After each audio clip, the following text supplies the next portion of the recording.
For the first time in more than a decade, Washington welcomes a new Israeli Prime Minister. Is this the start of a new chapter in U.S.-Israeli relations? And how could it affect the Middle East and the world? I'm Andrea Sankey, and today's newsmaker is the Biden-Bennett Summit.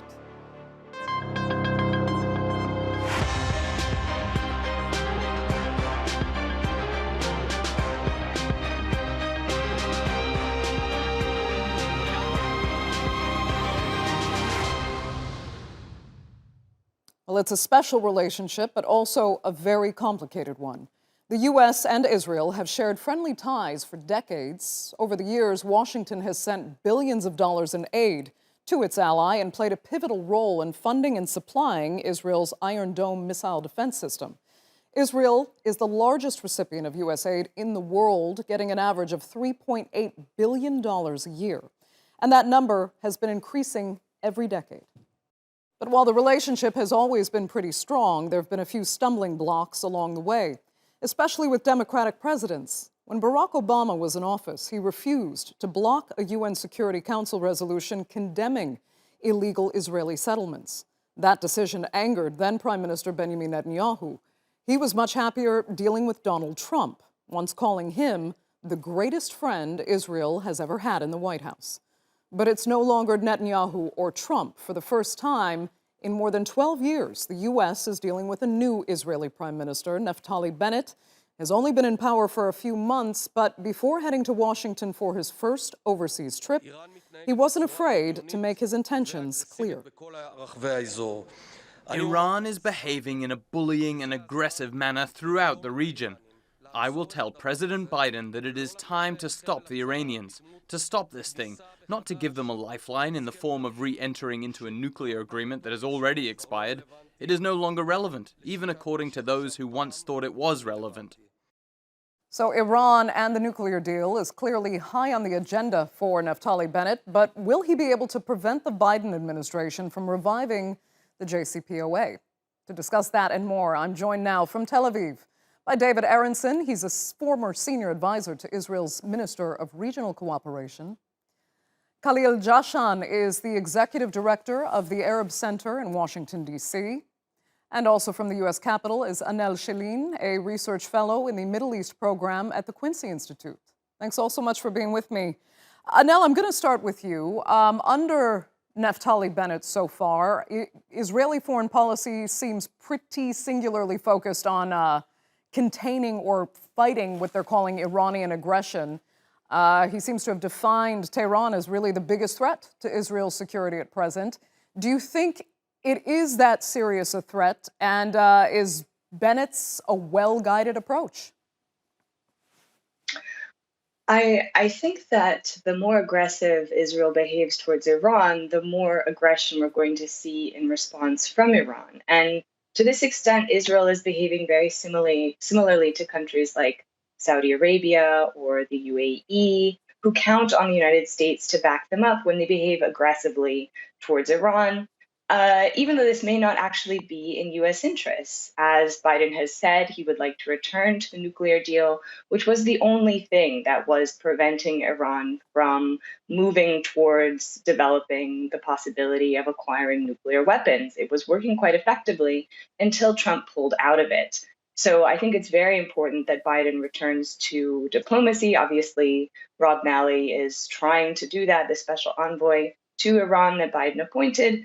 But thus far, we aren't seeing much progress there. And so I am concerned that if Bennett is able to convince Biden that diplomacy is not going to work, we're going to likely see an escalation of tensions, which is something Biden certainly doesn't want. Biden has spent a lot of political capital getting U.S. troops out of Afghanistan, and clearly he doesn't want to recommit troops to a potential war if Israel should escalate and things should get to the point of open conflict between Israel and Iran. Okay. David Aaronson, let me ask you, do you have any fears that Naftali Bennett's strategy or his approach here could actually antagonize Iran and endanger Israel and, in turn, even the United States? Well, thank you for the question. I think that every Israeli prime minister for the past few decades has had the same policy, that we will not allow Iran to obtain a nuclear weapon. And in addition to that, we will not allow Iran to continue its hegemony in the Middle East against us, against our other allies in the region and around the world. Iran calls for the destruction of Israel. It calls for the destruction of the United States. And they are really causing a lot of issues here by giving money to terrorist organizations like Hamas and Hezbollah. And when they build their nuclear weapons program, which is clearly a nuclear weapons program, we've proven that before. We've seen all the diagrams as were exposed in their nuclear archive. When you see a threat, you have to take it seriously. And this is not just a threat to Israel or a threat to America. It's a threat to our other neighbors in the region as well, be it the UAE, Bahrain, the Saudis. And keep in mind that Iran calls for our destruction. We have never called for their destruction. We have never called for the destruction of any nation state. And the fact that they are calling for our destruction shows that they're the bad guys in the region, not us. We had a great relationship with Iran until the Ayatollah took over. And we would love for that relationship to be restored when they understand that they cannot behave in the way that they do. They are fueling so much terror in the Middle East. All the hegemony in Syria, all the crisis in Syria is because of them and the money they're giving to Bashar al-Assad. It's very problematic. Let me get so this is why they should go back to the JCPOA. This was what was working to prevent Iran from acquiring a nuclear weapon. So Israel should be the first one to call for the US to rejoin the JCPOA, which, as I said, was the only thing that had been working effectively to stop Iran from moving towards getting to the possibility where it could acquire a weapon. David, I'll let you respond. I don't think you have any basis to say what you're saying, because the sunset clause meant that this was a temporary deal, that would have only kicked the can down the road. And in addition to that, it was very much only limiting Iran's nuclear capacity rather than ending it and destroying it. And the inspections were not strong enough. You had a clause which said that they could be given 24 days notice. I'll tell you what. Rely on things like that. David, I don't want to get too much into the details of the JCPOA because we have discussed it at so many points before. And I do want to get to Khalil because, Khalil, the question we're asking here is, having heard both sides of the arguments from the other two panelists, do you think Naftali Bennett will be able to convince Joe Biden to stay out of the JCPOA as he wants to? I don't think so. Clearly, there is a serious difference of opinion between Washington and Tel Aviv with regards to this issue. It's a bit too late for the Israeli government to weigh in with regards to the agreement. But it all depends on what happens with the results of the Vienna talks. If the agreement moves forward, I think the parameters have already been defined. Now, for Mr. Biden to receive Mr. Bennett for the first time, he has to be diplomatic and nice in listening to him. However, it's somewhat arrogant for Mr. Bennett to come in and say what he's presenting today to the President of the United States is a clear strategy to restrain Iran without the JCPOA. This is an internal issue for the United States. U.S. policy is biased toward Israel, but it's still not quite dictated in Tel Aviv and enforced in Washington. So, they will exchange views in this regard. But what is important for Bennett essentially is not Iran. Iran is on top of the list for the clear kind of out of whack bias that Israel has vis-a-vis Iran, as we heard from David earlier. But his main objective is to restore bilateral relations to a sense of normalcy, particularly in light of the damage done through 12 years of Mr. Netanyahu, and particularly the awkward relationship he's had with Trump. Yeah, let me go back to Annelle on that. I mean, how much does this meeting actually mean to Joe Biden? Since he dropped the ball, many argue entirely in Afghanistan right now. He's struggling with the JCPOA when he had so clearly said he was going to reverse Trump policy on it. Now, if he can build this better, stronger relationship with Israel, domestically, would it play out better for him? Would it be politically savvy? Would he be rewarded by U.S. voters? Well, I think it was interesting during the Trump era that we saw for the first time a split in the bipartisan consensus on support for Israel. Because Trump was so pro-Israel and sort of bent over backwards to do everything Israel wanted, we saw Democrats for the first time pushing back and saying, "Hey, I thought the U.S. was supposed to be somewhat neutral here to try to negotiate some kind of an agreement or a peace in the Middle East, which has been U.S. policy." And so Biden has now returned to that, saying that it does support a two-state solution, which is something that Bennett is opposed to. Bennett has said he's going to restart or maintain the creation of settlements, which the U.S. is officially opposed to, but thus far has done very little to prevent. So I think Bennett is putting Biden in a very difficult position here, where Biden is trying to get back to sort of a pre-Trump status quo, where it was quiet support or sort of a quiet bias towards Israel, but the official stance was one of neutrality. And I think Bennett is sort of putting the lie to this, because he is very clearly stating that he's going to maintain a lot of these extremist policies that Netanyahu maintained, and in some cases even more extreme than Netanyahu. And so it's a little bit difficult to try to say, oh, we're going to get back to this nice, relationship where Israel and the US are on the same page, because they're really not.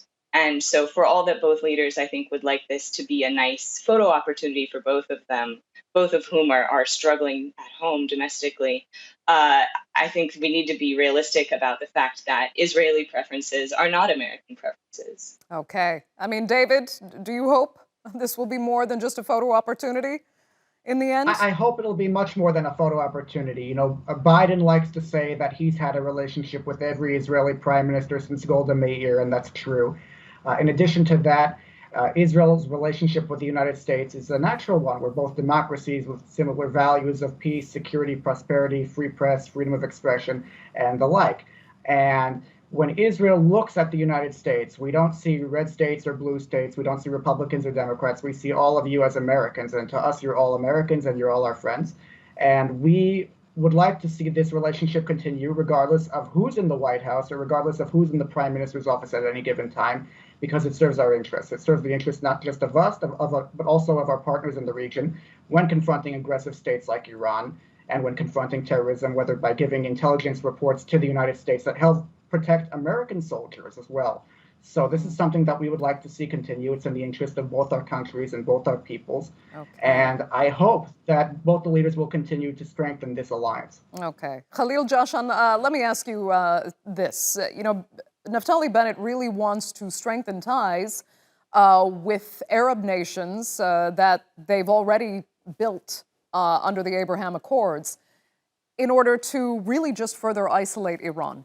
Do you think the anti-Iran Arab nations want the same thing? And does the U.S. ideally want that too? Or is it just too polarizing for the U.S. to really play too active a role in? It is quite complicated, frankly. There is no doubt that some Arab countries involved in a confrontation with Iran and perceive a threat from Iran, particularly in the Gulf, see that as a common interest or a common cause, if you will, with Israel. But at the same time, they fully realize the complexity. I mean, when you look at the issue of normalizing with Israel on that basis, yes, some governments have embarked on normalizing relations with Israel and so on over the past few months, but public opinion is not receptive, including in countries like the United Arab Emirates or Saudi Arabia or Bahrain or Morocco. The issue is much more complicated and has an internal domestic dimension that usually is not taken into consideration. So Iran cannot itself,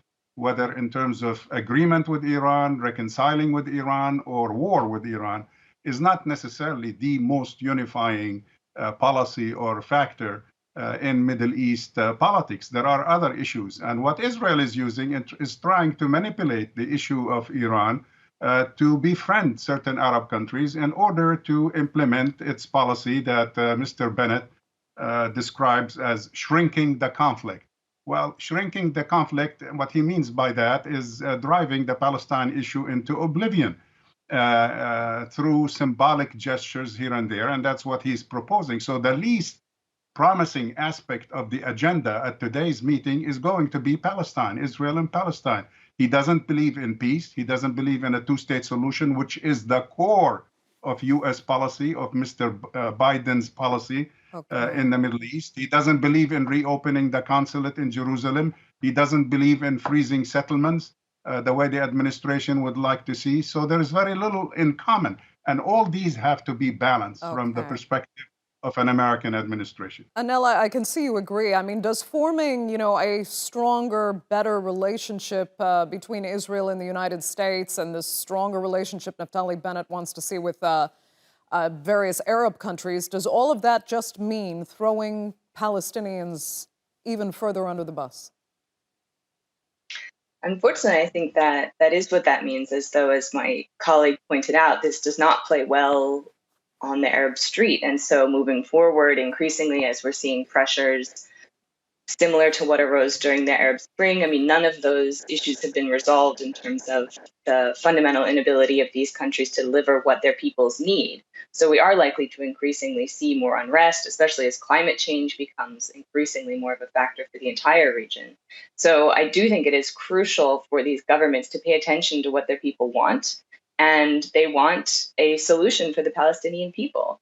And I think, to go back to what my colleague was saying about the fact that Israel is a democracy, increasingly Israel is not a democracy because of this population of people who are under the control of Israel. Essentially, Israel is an apartheid state. And so increasingly, if Israel wants to say things about how we share democratic values, Israel needs to behave in ways that actually support democracy and support human rights, which is something that Biden has made a centerpiece of his foreign policy. Right. David, go ahead. I could see you disagreed, particularly with the expression that Palestinians are being further marginalized or thrown under the bus, as it was put. Well, I think that this peace process, the Abraham Accords, actually is something very positive for the Palestinians and for anyone in the region who would like to have a better opportunity when it comes to economic opportunities, social opportunities, and for peace, because peace is something that is not just a Republican or a Democratic issue. It's not a Netanyahu or a Bennett issue. It's something that everybody supports and everybody wants. And I would love if we could expand the Abraham Accords to the Palestinians, because the Palestinian people deserve it. They are great people who unfortunately have been mistreated by their rulers. And Annelle, you called Israel an apartheid state. Well, I've got news for you. We have many Arabs who serve in our parliament. We have many Arabs who work in our private sector, and they do very well for themselves. We've invested so much money in our Arab population. Arabs enjoy the same rights in Israel that they can't enjoy in the Palestinian Authority. They vote in our elections, and the rule in the Palestinian Authority is that no Jews allowed. They're the apartheid state, not us. They don't allow Jews. They don't allow. If you sell land to Jews, you are put to death. That is official Palestinian law. That's apartheid, not us. So. Khalil, I'll let you comment quickly and then move on. Yes. Go ahead. Listen, David, I mean, with all due respect, I'm not talking here as an analyst, but as a former Israeli citizen, let me tell you, apartheid is a euphemism for the treatment of Palestinians. Yes, they do have few Knesset members. Yes, they do have some Israelis, some Palestinians working in the Israeli economy. But these are citizens of Israel, and they are kept separate and unequal after 73 years of existence. With all due respect, my friend, you are looking at Hasbara talking points that are from your previous job. I mean, these are like 20 years old points that you are raising. You need to wake up and look at the realities around you. Well, I think it's very easy to talk from Washington when you're not here on the ground. I've lived here on the ground. I am here on the ground, and I see what goes on every day. I've worked with Palestinians. I have several Palestinian friends who they enjoy all the same rights as we do when they come with us. Unfortunately, they don't get those rights when they're under their own rule in the Palestinian Authority, which treats them terribly. Okay, I'll tell you what. So many Palestinians who would much rather live under Israeli rule than under Palestinian rule. So it's easy to be in Washington and make the accusations that you're making, but I'm here on the ground. David, I'm going to interrupt you there.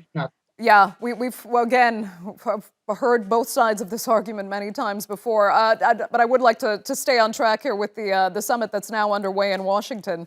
Again, we know Iran really is at the top of the agenda in the talks between Naftali Bennett and President Joe Biden. I wanted to get an Iranian perspective in.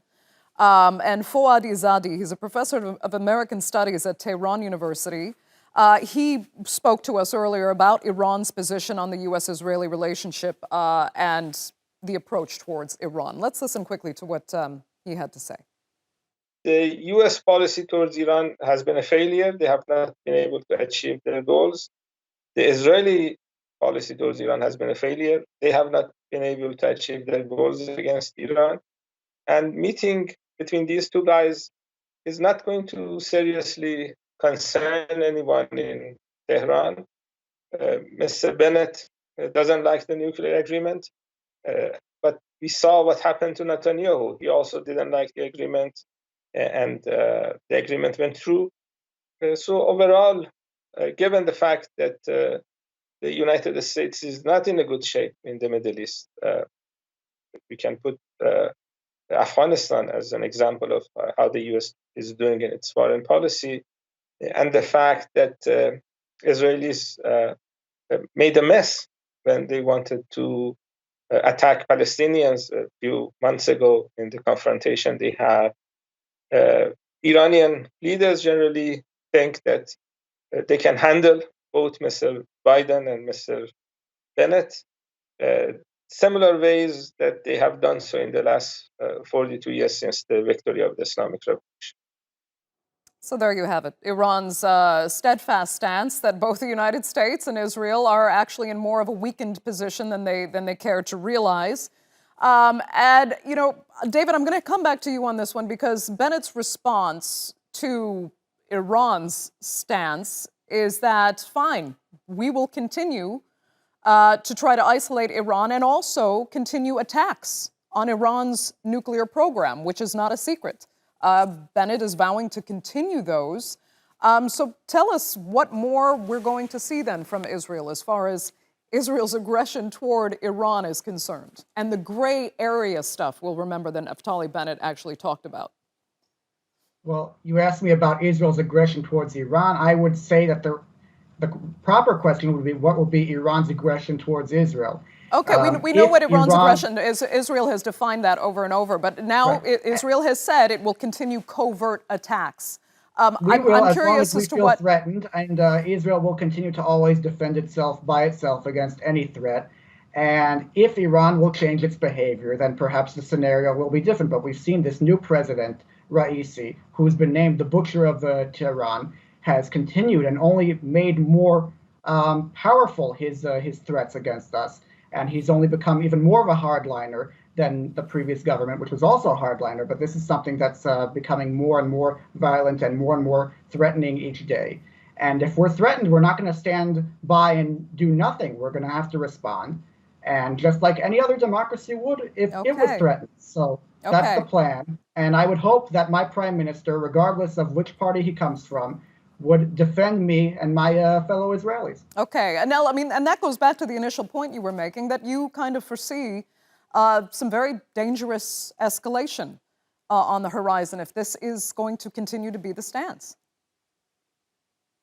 Absolutely. And I think, as I was saying, the U.S. is trying to get out of the Middle East. The Middle East is no longer an area of crucial importance to the United States. Even though we have seen the very tragic scenes out of Afghanistan, support for the withdrawal among the U.S. public remains high. Americans are tired of endless war. They're tired of fighting wars in the Middle East. They're tired of this endless involvement and expenditure of resources in a region where the U.S. no longer relies on oil from the region and increasingly sees Israel as causing trouble in the region. Iran, too. Americans are sick of it. And so in general, I do think that Biden very much is interested in reducing the U.S. military footprint in the region. He doesn't want to expend so many resources there. And so moving forward, I do think it's very important that countries in the region that have relied on the United States to back them up, whether it's Israel or Saudi Arabia or the UAE, they're going to need to make decisions based on their own capacity and their own willingness to wage war, if that is something that they truly want. And we are starting to see actions by Saudi Arabia making conciliatory gestures towards Iran, because they don't actually want to fight this war by themselves. And so I do think it would be in Israel's interest to try to reduce tensions, to try to find a way forward through diplomacy, which Biden would absolutely support. Khalil, just 30 seconds left. Quick final words. Look, the U.S. is definitely responding to public opinion and trying to pivot away from the region. People are tired of getting stuck in endless conflicts in the region. However, that is not going to be, as easy in practical terms. The U.S. is ready to divorce the Arab world or the Middle East, but the Middle East is not ready to divorce the U.S. Okay. Khalil, I will give you the last word. Unfortunately, we are completely out of time for this edition of the Newsmakers. I'd like to thank all three of my panelists sincerely so much for being with us, and our viewers, of course, for being with us as well. Remember, you can follow us on Twitter at @the_Newsmakers. Let us know what you think, because we would really like to hear your comments, and we'll see you next time.